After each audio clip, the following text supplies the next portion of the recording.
Alright everybody, so check it out. In today's world, we are constantly being bombarded with these unrealistic expectations on social media. And then we're shown these crazy exercises that are supposedly the key to putting on muscle. But if you want to get big and you want to do it quick, then stay tuned because it doesn't have to be as complicated as everybody makes it sound.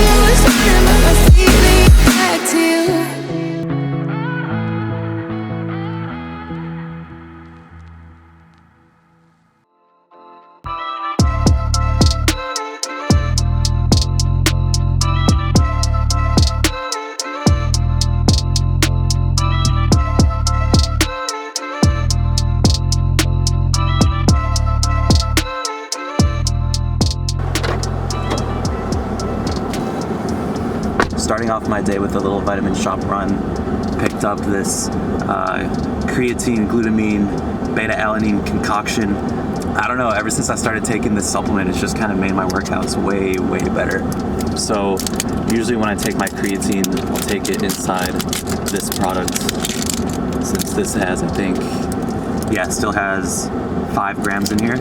So I'm gonna take this right now and I'm gonna be heading to the gym pretty soon. Another thing I kind of like about this company is that they don't BS you by just filling up half the tub, right?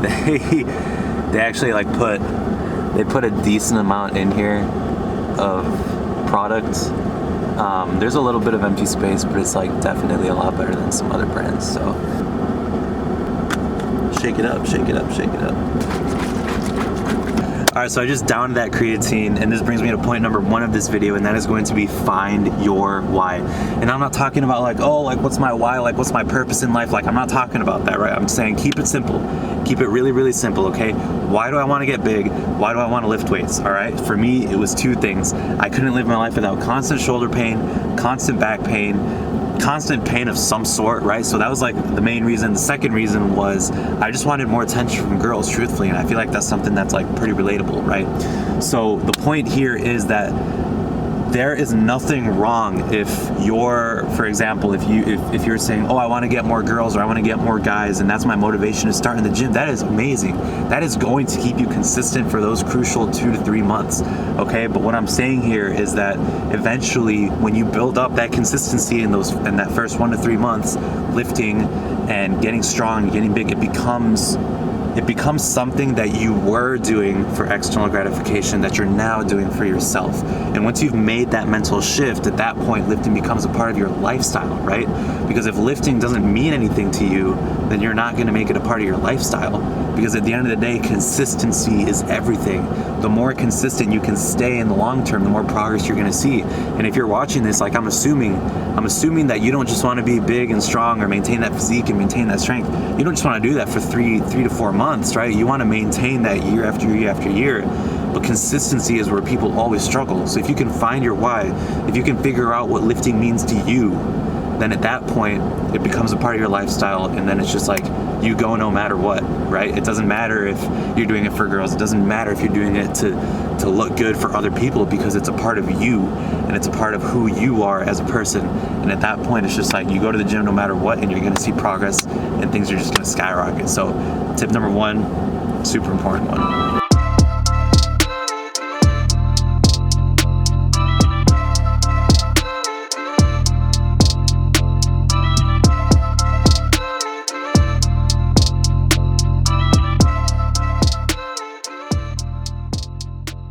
What up everybody? I hope you're enjoying the video so far. I came straight from Vitamin Shoppe here to the gym, ready to crush a shoulder and arm workout. As usual, I do not have a microphone for this camera, so I'm not sure if you're gonna be able to hear this, but this is my 4th workout in 4 days, and I have a rest day tomorrow, starting off with some Smith machine shoulder press and then just going from there. So let's go get it.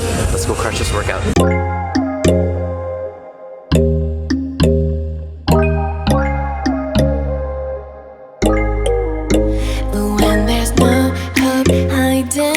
Chance concealing what deep down I felt for you.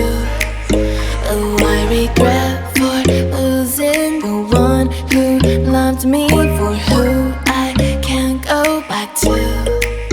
Walking through all the dust,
What's up everybody? I just finished up an amazing shoulder and arm workout, which honestly felt way better than I thought it would. But now we got to talk about thing number 2 for the video, and that is going to be to stick to the exercises that you love and stick to the foods that you love as well, okay? I think especially when you're a beginner, maybe even intermediate and advanced, like it is so stressful to like constantly be bombarded with all these crazy exercises that you have no idea how to do and these nutrition plans that you have no idea how to stick to, right? So just stick to the exercises that you love doing, okay? Because the more you love doing them, the easier it's gonna be for you to go to the gym, which means in the long term you're going to be more consistent, okay? If you haven't noticed yet, consistency, in my opinion, is the most important tool you can utilize to make progress quickly in the gym, okay? It's about showing up whether you feel like it or not, and the easier it is to accomplish that, the better, right? Same goes with the foods that you eat, okay? Why are you gonna stick to these low-calorie salads and these low-calorie foods that are supposedly promised to get you shredded and make you lose weight quickly? It's like, it's not about that. It's about finding, you know, foods with sufficient protein, sufficient carbs, healthy fats that you enjoy, that you can stick to on a consistent basis, right? It's just really about enjoying the training, enjoying the foods that you're eating, loving the entire process. It doesn't have to be stressful, okay? So just find those exercises that you love, stick to those. Find those foods that you love, stick to those. Don't overcomplicate it, and I promise you, you're going to see progress with that increased consistency. And then the more consistent you are, the easier it's going to be to incorporate into your lifestyle. And at the end of the day, that's what we want if we want to maintain that strength and that physique year round and just keep progressing. It's got to be a part of your lifestyle, and these tools are going to make it much easier.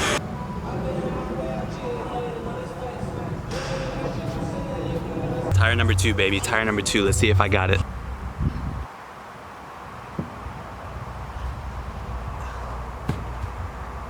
All right, tire number 3, the heaviest tire, that big one right there.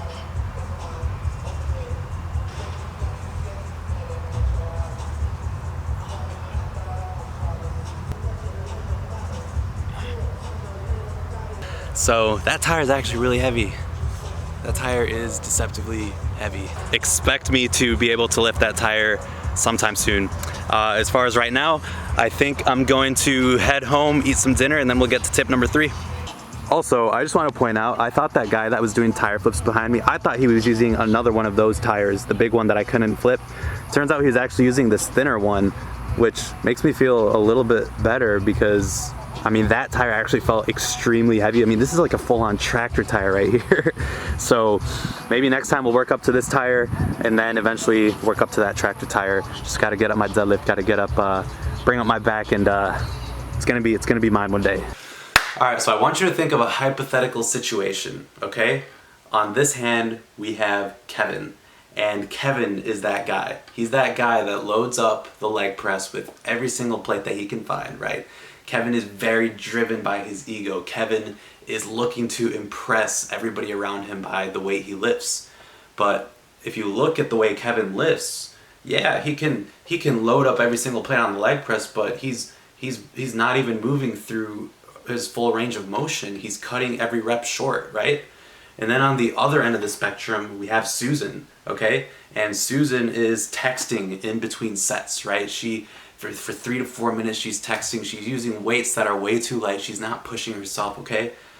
So the truth of the reality is that even though Kevin and Susan are consistent and they go to the gym, you know, 5 to 6 days a week, and they say they're putting in the work, the truth is neither Kevin nor Susan are going to see progress that they want, and they're going to be disappointed, right? And then they get discouraged because they're not seeing progress in the gym and they don't know why. Well, here's why, and this brings me to my third point, which is going to be utilize proper form and train to failure, okay? So with Kevin's situation, right, he would be much better off by utilizing a lighter weight where he can really move through a full range of motion and feel every inch of his muscles engaging properly to do the movement properly, right? And I think so many times we see people who ego lift, and so many times we see people who are using improper form, and it's disappointing, right? Because they have so much potential, but they just don't know that lifting as heavy as they can is not really necessary for muscle growth. And then on the other hand, in Susan's situation, like, if you're not giving your muscles the proper stimulus to grow, like nothing, you're not going to see progress and nothing is going to happen. So it is so important to strike a balance between these two people, okay? You need to strike a balance. You need to pick a weight, right? You need to pick a weight where you know you're going to fail between 8 and 12 reps. Now, but here's another problem. You say, oh, people are going to go for 8 to 12 reps and then they're going to stop there. But then they had so many reps left in the tank, and those reps that they had left in the tank is like, it's gains that are left on the table. It's muscle that could have been built. It's strength that could have been built, right? So pick a weight where you are pushing to failure. And what does training to failure mean? Training to failure means that your muscles are physically not capable of getting that weight up for another repetition. You are giving it your all, your 100% effort, but the weight just will not go up. That is training to failure. And if you are watching this and you think you train to failure, I can assure you, you have more left in the tank. I have more left in the tank. We all have more left in the tank. But ultimately, we need to strategically pick our weight so that I know that if I push 100%, I'm going to fail between that rep range. And it's ultimately those last 2 to 3 reps where we really don't think we can give enough, like any more. Those are the reps that are going to be the most beneficial at seeing progress.